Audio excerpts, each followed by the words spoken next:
कुछ ऐसे स्टूडेंट्स हैं जो मुश्किल का शिकार हैं। ये बात अपनी जगह पर सही है कि इंडिया ने बड़ी एक कमाल महारत का मुजाहरा करते हुए वहां से 2 फ्लाइट्स के जरिए कहा जा रहा है कि कुछ 600-700 के करीब स्टूडेंट्स निकाल कर वो ले आए हैं और अपने मुल्क वापस पहुंचा दिए। Iran opens its airspace for India. The first batch of students opened its otherwise closed airspace exclusively for Indian evacuation flights. Government की ये प्रायोरिटीज थी, उन्होंने अपने स्टूडेंट्स को हेल्प करने के लिए वहाँ का उनका वीज़ा फ्री किया और वहाँ से अपने स्टूडेंट्स को निकालने का एक रास्ता निकाला। आपकी फौज बिकाऊ फौज है, जनरल्स करप्ट जनरल्स हैं।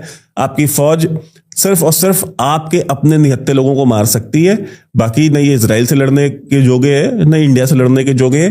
ये फौज आपकी भाड़े की फौज है। बाबू ने बैक्टीरिया कह किया कि नहीं मोदी ने भारत की तरफ से रोका और मैंने पाकिस्तान की तरफ से रुकवाया।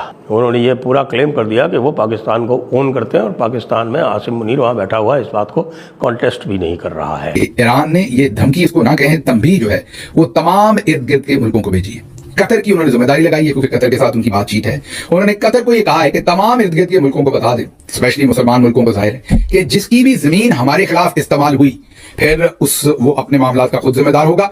इंडिया आज $10 बिलियन ऑफर करता है जो कि इंडिया के लिए पीनट्स भी नहीं है, पीनट्स भी नहीं है। आपके जितने जनरल्स हैं सारे कल आकर के मोदी जी को यहां सैल्यूट मारेंगे लटियंस दिल्ली में। ने ये धमकी इसको ना कहें तंबीह जो है वो तमाम इर्द गिर्द के मुल्कों को भेजी। कतर की उन्होंने जिम्मेदारी लगाई है क्योंकि कतर के साथ उनकी बातचीत है। उन्होंने कतर को ये कहा है कि तमाम इर्द गिर्द के मुल्कों को बता दें, स्पेशली मुसलमान मुल्कों को जाहिर है कि जिसकी भी जमीन हमारे खिलाफ इस्तेमाल हुई फिर वो अपने मामला का खुद जिम्मेदार होगा और अगर किसी ने अपनी जमीन जो है वो हमारे खिलाफ इस्तेमाल होने दी तो हम उसको भी निशाना बनाएंगे। हम समझेंगे कि हम उसके साथ भी हालत जंग हैं। अब आप इस बयान को देखें और महज एक दिन पहले हमारे फील्ड मार्शल साहब की मुलाकात देखें। उसके साथ साथ जो जर्नली टाउट हैं वो एतराज कर रहे हैं कि जो CNN न्यूज़ 18 का आर्टिकल है जो हमने कल आपसे शेयर किया था जिसमें ये बेसिस भी मांगे गए हैं, जमीनी मामला भी मांगे गए हैं, समुद्र के मामला भी मांगे गए हैं, वो कह रहे हैं कि जी ये आप गलत खबर शाया कर रहे हैं, ऐसा कुछ नहीं मांगा गया। चलें अगर ये गलत हुआ तो हम माजरत कर लेंगे, 2-4-5 दिन सब कुछ नजर आ जाएगा कि क्या मांगा क्या नहीं मांगा। हमने तो वो स्टोरी आपके सामने रखी जो इंटरनेशनल जरीदे, न्यूज़पेपर और टेलीविजन सेंटर्स आपके सामने रख रहे हैं। लेकिन ईरान की तरफ से एक दिन के बाद ही कतर के थ्रू ये मैसेज सबको भिजवाना कि जिसने भी हमारे खिलाफ अपनी जमीन इस्तेमाल करवाई उसके साथ हम हालत जंग में होंगे, ये बहुत ही मानी खेज बात है। पाकिस्तान को भी इस पर बहुत संजीदगी के साथ सोचना चाहिए कि मामला किस तरफ जा रहे हैं। अगली खबर जो आपके सामने रखनी है वो ये है कि जो इजरायली हमलों के बाद और फिर जो ईरान का बड़ा भरपूर जवाब भी है, दोनों का भरपूर है एक दूसरे के ऊपर। उसके बाद ट्रंप के जो नुमाइंदा खुसूसी हैं उनका नाम विटकॉफ है, मिस्टर विटकॉफ, उन्होंने ईरानी वज़ीर ख़ारजा अब्बास अरागची से मुतअद्दिद राब्ते किए हैं। विटकॉफ ने मुज़ाकरात और सफारती हल की पेशकश की है। ईरानी वज़ीर ख़ारजा जो मिस्टर अरागची हैं उन्होंने आगे से इनकार कर दिया। पिछले 24 घंटे में TTP ने नॉर्थ वज़ीरिस्तान में कुल मिला के 16 हमले किए हैं। उसमें से 20 से अधिक पाकिस्तान के सिपाही और अफसर मार दिए हैं। अच्छा, और हमले भी कैसे किए हैं? ड्रोन से हमले किए हैं। इन 16 हमलों में से तो कुछ हमले ऐसे हैं जो TTP ने ड्रोन से किए हैं।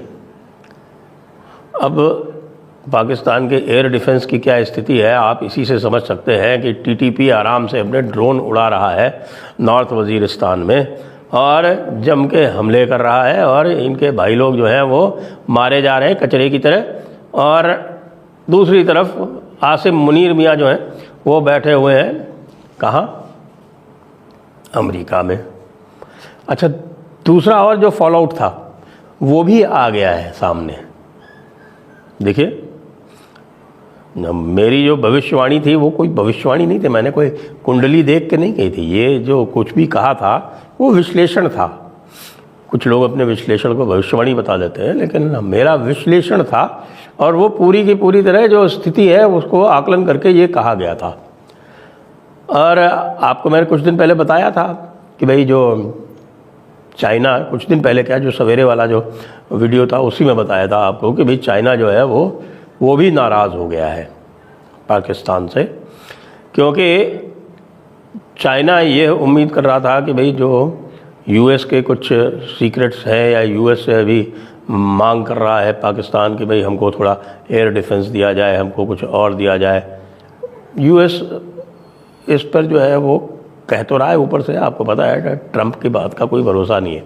ट्रंप की बात का मजाक पाकिस्तान में स्वयं लोग उड़ा रहे हैं। उनके जो जर्नलिस्ट हैं वो चैनल्स पर जाकर और YouTube पर जाकर ये कह रहे हैं कि भाई ये ट्रंप जो है वो दिन में 4 बार बात बदलता है और ये अगर आज ये कह भी दे कि साहब हम आपको मॉडर्न वेपनरी दे देंगे, इसका क्या भरोसा है। और मॉडर्न वेपनरी देने के चक्कर में ये हमारे ऊपर क्या कंडीशंस लगाएगा, हमारे कौन से टेररिस्ट को कहेगा कि हमको हैंडओवर कर दो, या कल को ये भी कह देगा कि साहब आप अपने टेररिस्ट को भारत को हैंडओवर कर दो, क्योंकि मोदी से भी बहुत काम है। की फौज है आपकी कोई दीन की फौज नहीं, कोई इस्लाम की फौज नहीं। आपका बम कोई इस्लामी बम नहीं। अगर तुम्हारा बम इस्लामी बम है तो कब यूज होगा ये बताओ, कब यूज होगा? पूरे ईरान के अंदर घुस करके मार रहे हैं, कब यूज होगा वो?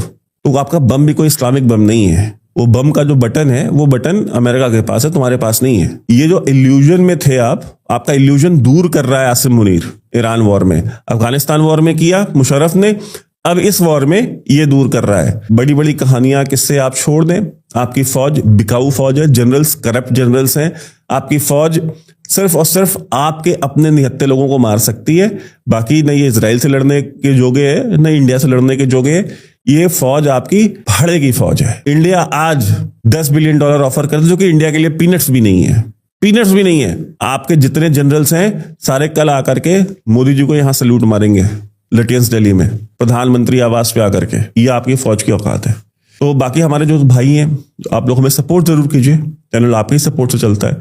और एक जो डोनाल्ड ट्रंप की जो बात थी, मैं वो क्लियर कर देता हूं। डोनाल्ड ट्रंप ने जो बोला कि भाई मोदी जी को बुला रहे थे कि भाई मोदी जी, और मोदी जी ने स्नब कर दिया, नहीं गए। पहली बार ऐसा हुआ कि भाई यूएस प्रेसिडेंट किसी को बुला रहा है और उस सामने वाले ने मना कर दिया कि मैं नहीं आ सकता। वो इसलिए क्योंकि वो चाहते थे कि एक तरफ मोदी जी को बिठाया जाए और सामने आसिम मुनीर को बिठाया जाए और वो बैठ के बीच में चौधरी की तरह चौधराहट करे। ये बात मोदी जी को पता थी। और आप आसिम मुनीर को मोदी जी के बराबर में बिठाएंगे, ये मोदी जी क्या इंडिया में, मतलब इंडिया का कोई भी इंसान इस चीज को एक्सेप्ट नहीं करेगा, और ये बात मोदी जी को पता थी, तो वो उन्होंने इसलिए मना कर दिया। दूसरी बात कि कहते हैं ट्रेड डील्स, हम बिजनेस डील, मैंने कल इसके बारे में ट्वीट भी किया था, आज फिर बता देता हूं। ये जो गलतफहमी है ना अमेरिका के या डोनाल्ड ट्रंप को कि भाई ट्रेड डील करके हर चीज सॉल्व हो जाती है। देखिए, इंडिया की जो डिग्निटी है, हमारा जो आत्मसम्मान है, हमारी जो सेल्फ रिस्पेक्ट है ना, वो किसी ट्रेड डील पे कॉम्प्रोमाइज नहीं होती, क्योंकि डिग्निटी और सेल्फ रिस्पेक्ट प्राइसलेस होते हैं। और ये बात प्राइम मिनिस्टर मोदी को पता थी। जस्ट बिकॉज वो एक गुजराती हैं, तो ये समझ लेना कि एक गुजराती आदमी उसको बढ़िया डील दे देंगे, उसको बढ़िया बिजनेस दे देंगे, तो ये अपनी डिग्निटी, अपने ऑनर पे कॉम्प्रोमाइज कर जाएगा। तो ये गलतफहमी, और ये गलतफहमी डोनाल्ड ट्रंप को नहीं, दुनिया में बहुत सारे लोगों को होती है।